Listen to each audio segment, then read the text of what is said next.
ഇന്ന് ഞാനൊരു തയ്യാറാക്കുന്ന നല്ലൊരു ഫിഷ് ഞാൻ എന്താ പറയുക ഓവനിൽ വെച്ച് നന്നായിട്ട് ഗ്രില്ല് ചെയ്തെടുക്കുവാണേ. അപ്പം നമുക്ക് നോക്കിയാലോ. ഞാനിവിടെ എടുത്തിരിക്കുന്ന ഫിഷ് ഞാൻ നന്നായിട്ട് വൃത്തിയാക്കി എടുത്തിട്ടുണ്ട്. അതിന് ചെതുമ്പലൊക്കെ കളഞ്ഞ് നല്ല വൃത്തിയാക്കി കഴുകിയെടുത്തിട്ടുണ്ട്.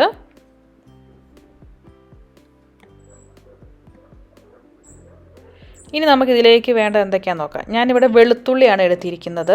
ഞാനിവിടെ 5-6 വെളുത്തുള്ളി എടുത്തിട്ടുണ്ട്, നന്നായിട്ട് ചതച്ചെടുത്തിട്ടുണ്ട്. ഇനി നമുക്കിതിലേക്ക് മഞ്ഞൾപ്പൊടി ഒരു 1/2 ടീസ്പൂൺ, കുരുമുളക് പൊടി ഒരു 1/2 ടീസ്പൂൺ, മുളക് പൊടി 1 ടീസ്പൂൺ, 1 അല്ലെങ്കിൽ 1.5 ടീസ്പൂൺ, പിന്നെ ആവശ്യത്തിനുള്ള ഉപ്പ്, പിന്നെ വെളിച്ചെണ്ണ,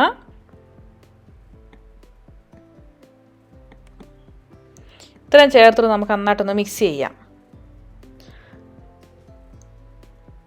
ഇനി ഞാൻ ഇതിലേക്ക് കുറച്ച് വിനാഗിരിയാണ് ഒഴിച്ചു കൊടുക്കുന്നത്. നമുക്ക് നല്ലതുപോലെ ഒന്ന് മിക്സ് ചെയ്യാം.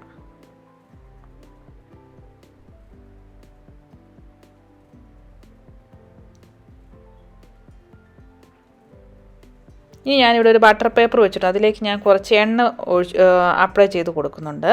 എന്നിട്ട് നമുക്ക് ഈ മീൻ ഇതിലേക്ക് എടുത്ത് വെച്ചിട്ട് നമ്മൾ ഈ ആക്കി വെച്ചിരുന്ന ഗ്രേവി നമുക്കിതിലേക്ക് ഈ മീനേൽ നമുക്ക് തേച്ച് കൊടുക്കാം.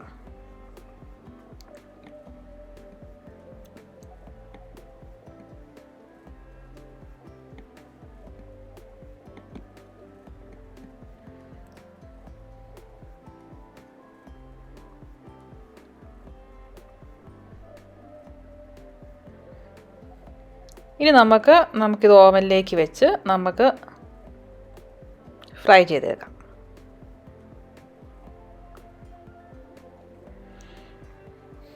ഇപ്പോൾ നോക്കി, ഇപ്പോൾ ഞാൻ ഇത് ഓവന് വെച്ചിട്ടുണ്ട്. ഏകദേശം ഒരു 200 ഡിഗ്രി സെൽഷ്യസിൽ ഞാൻ വെച്ചിരുന്നത്. ഇനി നമുക്കിത് മറിച്ചിട്ട് കൊടുക്കാം.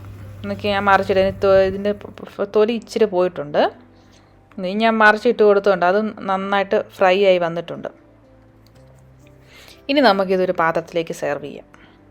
വളരെ എളുപ്പത്തിൽ തയ്യാറാക്കുന്ന ഒരു ഫിഷ് കറിയാണ്, അതുപോലെ ഫിഷ് ഫ്രൈ ആണ്, അതുപോലെ നല്ല ടേസ്റ്റുമാണ്. അപ്പോൾ എല്ലാവരും ഒന്ന് ട്രൈ ചെയ്ത് നോക്കുക. ഞാൻ ഇതിൽ 2 ഉരുളക്കിഴങ്ങും കൂണുമാണ് വെച്ചിരിക്കുന്നത്. ഇപ്പോൾ ട്രൈ ചെയ്ത് നോക്കിയിട്ട് അഭിപ്രായങ്ങൾ കമൻറ്റ് ബോക്സിൽ അറിയിക്കണേ. താങ്ക്